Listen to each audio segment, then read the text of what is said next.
శ్రద్ధ, వీర్యం ఈ రెండింటిని మీ సొంతం చేసు. శ్రీ గురుభ్యో నమః. హరి ఓం. స్వామి వివేకానంద యొక్క రోజుకో సూక్తి తెలుసుకుంటున్నాం. అదేవిధంగా ఈరోజు కూడా ఒక సూక్తి తెలుసుకుందాం. సూక్తులు అంటే మంచి మాటలు. ఆయన అందరికీ గురువు. ప్రపంచ దేశాల్లో చాలామంది శిష్యులు ఉన్నారు, భారతదేశంలో అంతకు మించి ఉన్నారు. కాబట్టి మన అందరి గురువు అయిన ఆ స్వామి వివేకానంద యొక్క మాటలు మంచి మాటలు ఆయన ఆచరణలో పెట్టి మనకు తెలియజేసిన ఈ మాటలన్నీ కూడా మనం తెలుసుకొని ఒకటైనా ఆచరణలో పెట్టడానికి ప్రయత్నిద్దాం. ఆయన చేసినట్టు మనం జీవించలేం కాబట్టి కొన్నైనా చేయడానికి ఒకటో రెండో ప్రయత్నిస్తూ ఉంటే ఒకరోజైనా మనం చేయడానికి అవుతుంది. కాబట్టి అవి మనం ఈరోజు కూడా ఒక మంచి మాట తెలుసుకుందాం. ఆయన పాటించింది మనము పాటించాలని, మీరు ఎవరో ఒకరైనా ఇది పాటించాలని చెప్పి కోరుకుంటూ ఈరోజు సూక్తి. శ్రద్ధ, ఈ రెండింటిని మీ సొంతం చేసుకోండి. ఆత్మజ్ఞానాన్ని పొందండి. పరహితార్థమైన జీవితాలను సమర్పించండి. శ్రద్ధ, వీర్యం ఈ రెండింటిని మీ సొంతం ఆత్మజ్ఞానాన్ని పెంపొందించండి. పరహితమైన జీవితాలను సమర్పించండి. అంటే శ్రద్ధ ఆచరణలో చూపించే విశ్వాసం.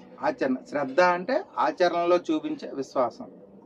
అంటే మరింకేం లేదు, మనం ఈరోజు ఈ పని చేస్తాము అంటే దాన్ని చేసి తీరినంత వరకు కూడా ఆ రోజు నిద్రపోకూడదు అనమాట. దాన్ని శ్రద్ధ అంటారు.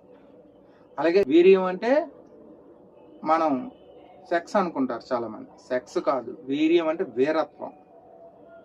ఈ వీరత్వం మన గుండెల్లో ఉంటేనే మనం ఏదైనా సాధించగలం. ఆ వీరత్వం గుండెల్లో లేకపోతే ఏం సాధించలేం. ఆ వీరత్వాన్ని గుండెల్లో ఉంచుకొని ధైర్యంగా శ్రద్ధ అంటే ఆచరణ చూస్తూ ఉంటే మనకి విజయాలు అందుతాయి.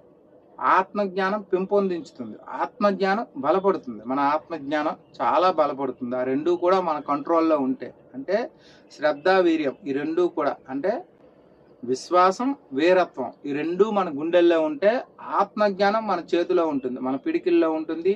మనం ఏం చేయగలిగైనా శక్తి వస్తుంది అనమాట. అందుకనే ఈ రెండు మన చేతిలో ఉండాలి అని చెప్పి స్వామీజీ చెప్పారు. ఇలాంటివి మనం తెలుసుకోవడం వల్ల రేపు ఉదయం ఎటువంటి కష్టాలు వచ్చినా సరే దాన్ని ఎదుర్కొనే శక్తి మనకు వస్తుంది. నలుగురిలోని ముందుండి పోరాడే తత్వం మనకు వస్తుంది. పోరాటం అంటే యుద్ధమాలు గట్రా చేసేయడం కాదు. మన అవసరాల కోసం మనం ముందుకు తీసుకుని వెళ్దాం మరో నలుగురిని.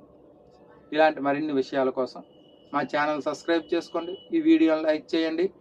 మరిన్ని వీడియోలు చేయడానికి మాకు ఉత్సాహాన్ని ఇవ్వాలని కోరుకుంటూ సెలవు తీసుకుంటూ జై శ్రీరామ్, జై హింద్. శ్రీ